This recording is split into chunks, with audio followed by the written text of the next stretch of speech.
There was once a zealous man who was on fire and passionate for his faith in God. Extremely learned, wise, and admired among his people for his wisdom and determination, he dedicated his life to God's service and the service of his faith. In this process, he persecuted many that viewed things differently. He tried to stop a rising movement of believers in Jesus, and even approved of putting some people to death in the process.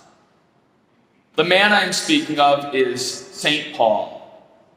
Paul was the great persecutor of Jesus Christ and his church, even approving the killing of St. Stephen, one of the early martyrs, by stoning to death. And yet this St. Paul became apostle to the Gentiles and one of the great leaders of the early Christian church. He went on to share the gospel throughout the world, becoming one of the greatest missionaries to ever live, and writing 13 letters that would find their way into the New Testament, now read at the majority of our liturgies. St. Paul, great sinner to great saint.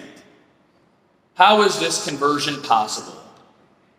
In today's gospel, Jesus reveals the radical love and mercy of a God who searches for the lost, who comes to save sinners. Especially significant are the questions posed by Jesus at the end of each parable. Who would not search after one sheep and leave the 99? Who would not search the house for a simple lost coin? These questions are rhetorical. Jesus knows that the Pharisees would respond, "No one." Are you crazy, Jesus? Why would anyone risk leaving the 99 for one? Who would waste all day searching for one lost coin? Jesus reveals that God's love and mercy go beyond the Pharisees' expectations. The Pharisees are like the brother of the prodigal son who cannot understand how his father welcomed back his terrible brother after the wrong that was done, after all the sins he had committed.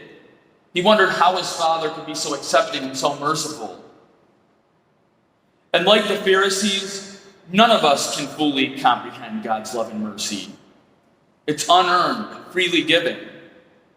Our human understanding of justice and restitution do not always play out the same way as God's, who searches out the lost coins and who runs to embrace his prodigal children.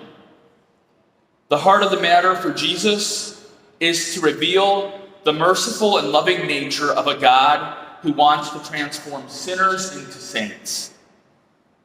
God seeks sinners. He's always looking after sinners, searching to find them when they've gone astray, and trying to win back their hearts. Reflecting on St. Paul, we see that he really was a prodigal son. And like Paul, you and I are prodigal children. At various times in our lives, each of us have sinned and turned away from God. We've chosen things besides the Lord. When he pours infinite love on us, we've chosen idols in our lives. We have told him to leave us alone and rejected his love for us. And this has left us in the state of the prodigal, lonely, hungry, sad, hurt, lost. And yet God's radical love sends Jesus Christ to find us and embrace us in the tender love and mercy God has for us. As the Father sees his Son from the distance, he runs out to him and embraces him in a hug. This is symbolic of Jesus' mission.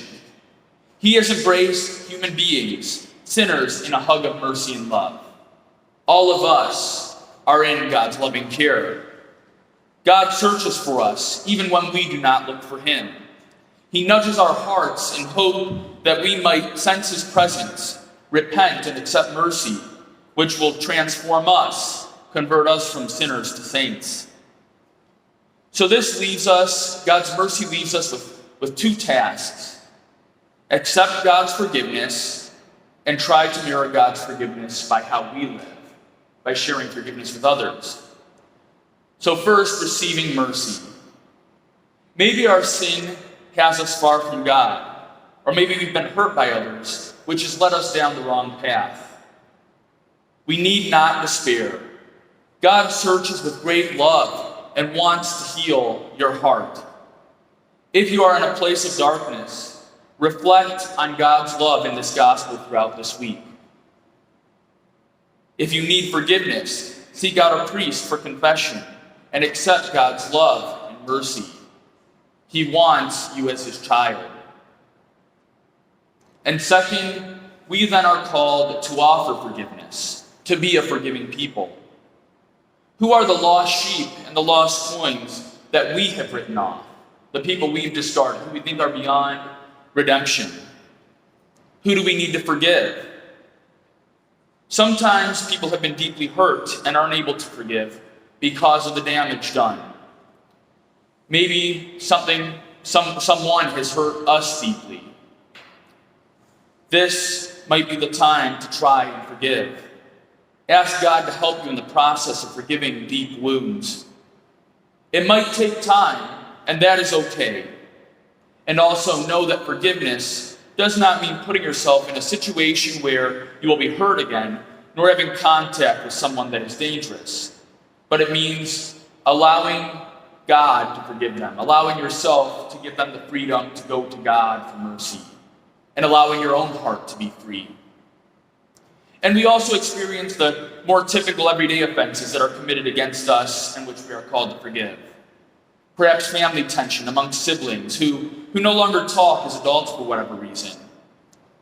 Can you reach out and forgive a brother or sister and try to reconcile your family? Or maybe your marriage. You and your spouse have had a fight or an argument. Can you forgive and let go of the recent argument that you had? Or in our classes or our social lives, someone may have spread lies to damage our reputations and our name. Are we able to have mercy upon them instead of seeking retribution? God is calling us to become a people of forgiveness who receive God's healing mercy and offer forgiveness to those that sin against us. The little things, small insults and small acts of disobedience need forgiveness, and the great sins, like those committed by St. Paul. After all, great sinners can become great saints. You and I can become great saints, but not because of our own power, but because of the radical love, mercy, and grace of Jesus Christ, who makes all things new.